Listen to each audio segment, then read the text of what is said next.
কিরে বন্ধু, কই যাস? আসর আজান তো দিল, চল দুজন একসাথে নামাজ পড়ে আসি। মাত্রই তো আজান দিছে। হাতে আরো 15 মিনিট সময় আছে। বাসায় একটা কাজ আছে, কাজটা শেষ করে আসতেছি। 15 মিনিট? এই 15 মিনিট তো অজু আর সুন্নত পড়তে পড়তে যাবে গা।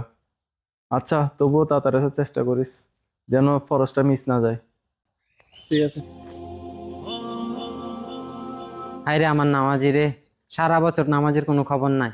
কাল বাদে পরশু রমজান, আর ইতে এখন আসছে আমাকে নামাজের বয়ান দিতে।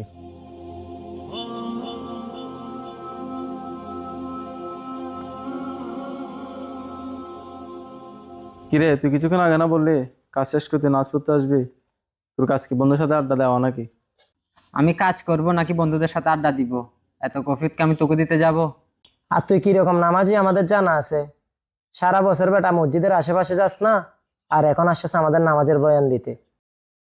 কাল বাদে পরশু রমজান, এখন তুই অনেক বড় হুজুর হয়ে গেছস। আমাদের কি আর না দিয়ে তুই তোর কাজে দা। বন্ধু, তুই ঠিক বলছস। সামনে তো রমজান। এই রমজানের উসিলায় নিজেকে পরিবর্তন করার চেষ্টা করতেছি। পারলে তোরাও নিজেদেরকে পরিবর্তন করার চেষ্টা কর। আর এই রমজান মাস ইবাদতের মাস। এই রমজান মাস আসে মাস পরিবর্তন করার জন্য। একটা মানুষ সারা বছর কি করলো তা নিয়ে সমালোচনা না করে তার পরিবর্তন দেখে তাকে উৎসাহিত কর।